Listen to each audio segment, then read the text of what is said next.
Olá, alunos de literatura do segundo ano do ensino médio do Colégio Saber.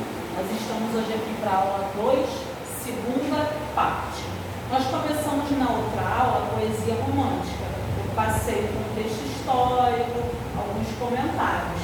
Só que essa poesia romântica, essa literatura, essa escola literária do romantismo, ela é dividida em gerações.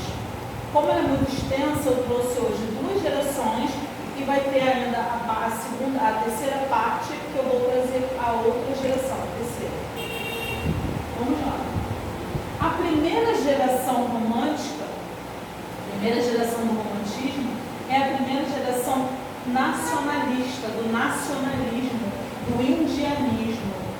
É aquela geração conhecida como indianista. Por quê? Porque ela segue uma exaltação exacerbada, exagerada quanto à pátria. Um lirismo amoroso equilibrado. Tá? Na primeira geração, o lirismo amoroso é equilibrado. Prestem atenção.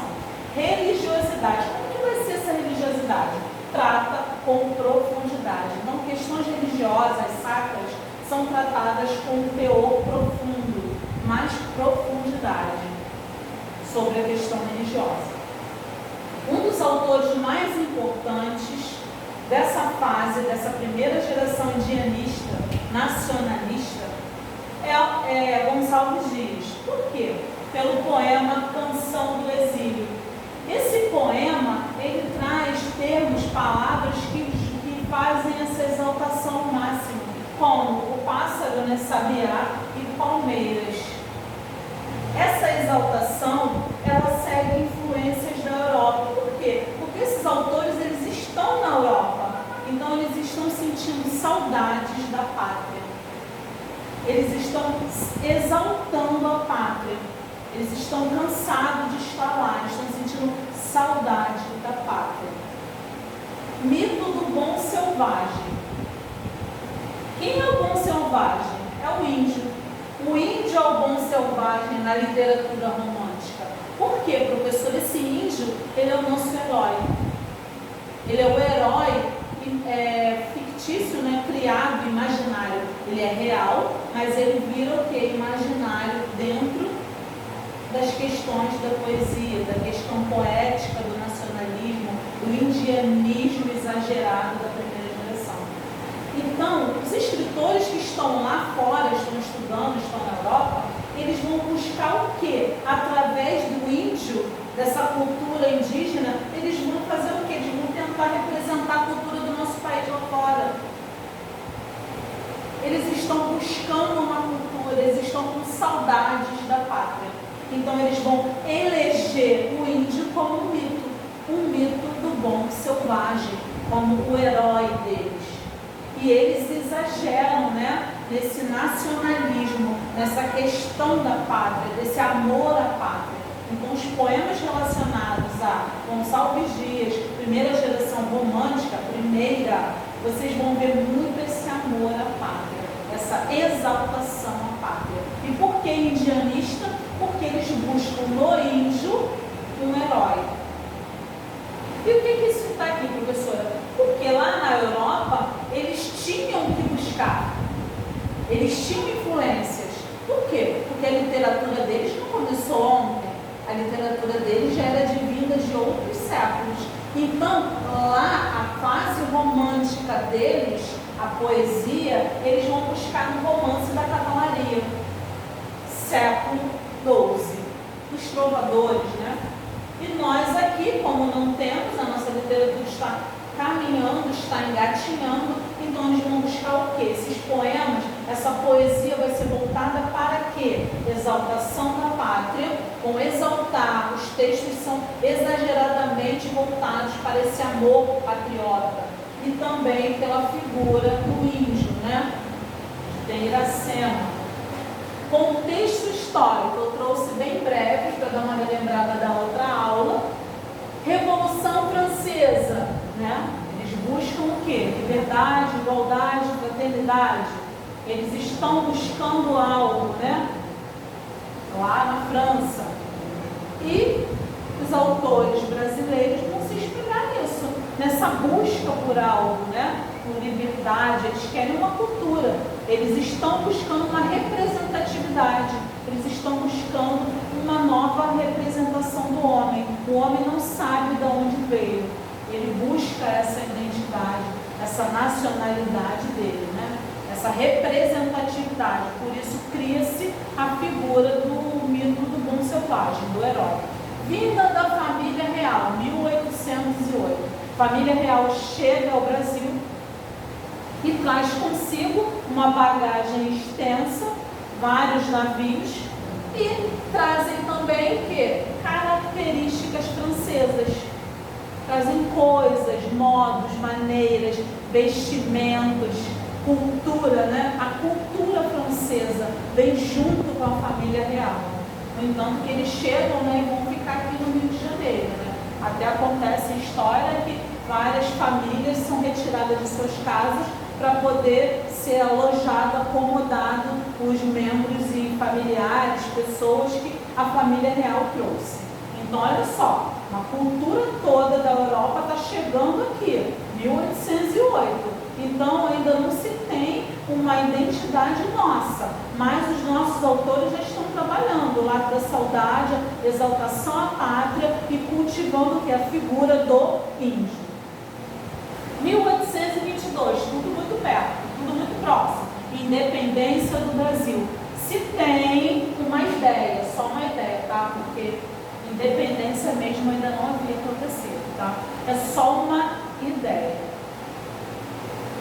Esses fatos, esse contexto vai influenciar indiretamente e diretamente nessa primeira geração romântica. Características. Indianismo, eu já falei, geração indianista. Então, se vocês ouvirem falar, geração indianista. Que geração é essa? Primeira geração romântica. É aquela geração que criou o mito do bom selvagem, o mito do índio, do herói. Por isso, indianista, exaltação à pátria. Saudade da pátria. Autores estão na Europa, estão sentindo saudade, estão sentindo falta da sua terra, das suas raízes. Natureza, qualidades positivas, ou seja, né, da pátria, o que não tem na Europa. Então, eles estão lá estudando nas universidades e estão sentindo falta da pátria. Por isso, os poemas, a poesia da primeira geração romântica, ela vai ser tão carregada de saudosismo, saudade da pátria, exaltação à pátria. E a figura do índio, que também vai ser uma representatividade de cultura. Autor. Também, além, né, de Gonçalves Dias, também tem Gonçalves Magalhães com a obra Suspiros Poéticos. Depois eu vou até pedir uma pesquisa sobre ele. Então, eu trouxe os dois, os principais, né? Segunda geração romântica. Estamos falando de poesia.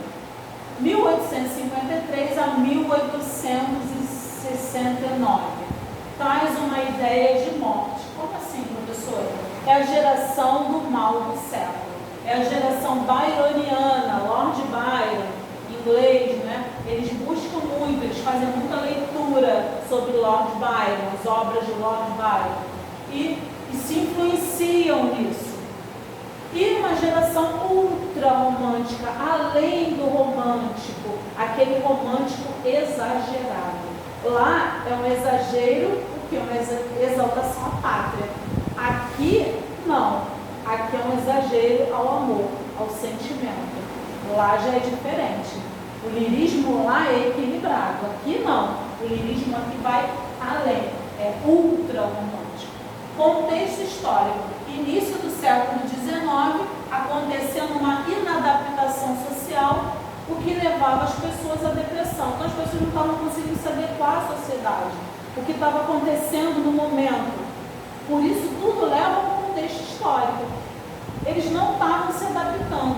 Então isso gerou o quê? Depressão. Com essa depressão vem essas características dos autores dessa geração do mal do século. Essa geração que idealiza a morte. Exagero sentimental, atração pela morte. São poetas que chegam até dormir com o lençol da cama molhado para ficarem tuberculosos, para morrer o mais rápido possível. Eles Eles achavam bacana isso, legal, essa construção, essa ideia de morte. Quanto mais pálido, mais próximo da morte era melhor para esses autores. Tá? Ah, professora, que coisa estranha, mas era da época deles, né? Solidão, tristeza e descrença de tudo. Poetas apegados a questões da morte. Então vai falar muito da morte. Por isso que é a geração do mal do século. É a geração que gera, que tem, que leva, que constrói a ideia de morte. Autores, os principais, não trouxe o principal, né? Que é Álvares de Azevedo. Sua principal obra, Lira dos 20 anos. Por quê? O Álvares de Azevedo ele morreu novinho, né? Ele morreu bem jovem e ele fez poemas extraordinários que falavam do quê? Melancolia e tédio. A morte é um escapismo, uma fuga, é um subjetivismo para eles. Eles buscam um subjetivismo. Através da morte, eles há o quê? Uma função evasiva, uma fuga da realidade. Esse subjetivismo, ele é voltado para o eu. E esse eu é o quê? Nada mais é que um egocentrismo. Evasão da realidade, já falei. A mulher é um ser angelical, ou seja, a mulher é perfeita. A mulher é perfeita para eles. Casimiro de Abreu também. As Primaveras, poesia. Essa obra do Casimiro já é mais voltada para a saudade. Por quê? Ele tem essa vontade de querer voltar para a natureza, para a infância. Ele sente falta dos momentos dele de criança, de infância. Tá? Então, segunda geração romântica é ultra romântica, é voltada para a ideia de morte. Eles têm um exagero no sentimento, na ideia de morrer. Eles exaltam quem? Também a mulher. A mulher é angelical, a mulher é perfeita. Eles têm uma fuga, melancolia, tédio, tudo na segunda geração. Então, se eu falo segunda geração, se eu falo geração do mal do século, geração ultra-romântica, eu falo em segunda geração romântica. Se eu falo em geração indianista, eu falo na primeira geração romântica. Então, indianista, primeira geração. Mal do século, ultra-romântica, segunda geração. Na próxima aula, eu vou trazer a terceira geração, mais explicações. Vou deixar exercícios na plataforma para que vocês façam pesquisas, trabalhos. Quem não estiver entendendo, coloque lá na plataforma, tá? Reflexões, perguntas. Eu espero que vocês estejam bem e que breve nós estaremos juntos novamente, tá? Eu vou deixar tudo lá na plataforma, até esse conteúdo, para que vocês possam estudar um pouco mais. Obrigada e até a próxima aula.